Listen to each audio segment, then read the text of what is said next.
भाजप नेते चंद्रशेखर बावनकुळे यांना विधान परिषदेचं तिकीट जारी होताच भाजपचे विद्यमान आमदार विधान परिषद सदस्य गिरीश व्यास यांचा पत्ता कट झाला आहे। राजकारणात तिकीट मिळावं अशी महत्त्वाकांक्षा प्रत्येक नेत्याची असते, मात्र बावनकुळे यांना तिकीट दिल्याच्या निर्णयाचं गिरीश व्यास यांनी स्वागत केलं आहे।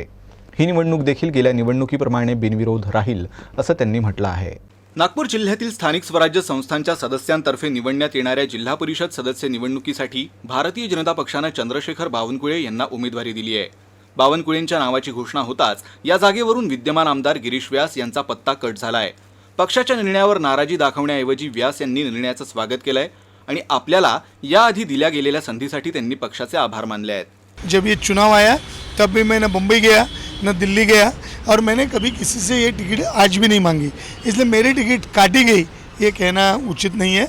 मैं पार्टी का बहुत आभारी हूँ कि उन्होंने मुझे अवसर दिया और मैं समाधानी भी हूँ कि मैंने 15 से 21-22 तक जो भी काम किए, जितने भी काम प्रस्तावित किए, जो प्रशासकीय मंजूरी के कारण आज अटके हैं, वे सारे के सारे आज मैंने लेखा जोखा के माध्यम से जनता के बीच जनता दरबार में उसको नितिन जी गडकरी, देवेंद्र जी, बावनकुळे जी की उपस्थिति में प्रकाशित किया। या जागेवरून ज्या उमेदवारांच्या नावाची चर्चा होती त्यात बावनकुळे यांचं नाव प्रामुख्याने होतं। या दरम्यान या बातम्या देखील आल्या की बावनकुळे ही निवडणूक लढण्यास इच्छुक नाहीत, मात्र तरी देखील पक्षाने त्यांना आपलं उमेदवार बनवलं। यामागचा मुख्य उद्देश वर्तमानातील ओबीसी केंद्रित राजकारण आहे। बावनकुळे हे राज्यातील भाजपचा मोठा ओबीसी चेहरा आहेत आणि विधान परिषदेच्या गेल्या निवडणुकीत आलेले अनुभव पाहता पक्षानं बावनकुळे यांच्या रूपात मजबूत उमेदवार देण्याचा निर्णय घेतला।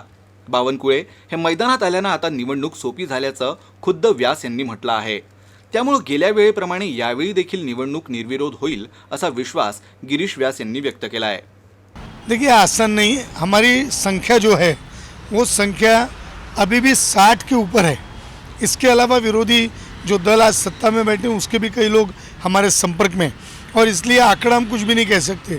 कांग्रेस डर रही है, महाविकास आघाड़ी डर रही है, और शायद मेरा विश्वास ऐसा है कि बावनकुळे जी का ये चुनाव निर्विरोध होगा। कांग्रेस का कोई प्रत्याशी उनके सामने चुनाव नहीं लड़ेगा, ये मेरा निश्चित विश्वास है।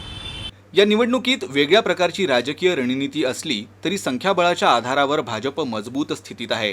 विरोधी पक्षाच्या उमेदवाराच्या नावाची घोषणा झाल्यानंतर आपल्या उमेदवाराच्या नावाची घोषणा करणं भाजपची जुनी रणनीती आहे।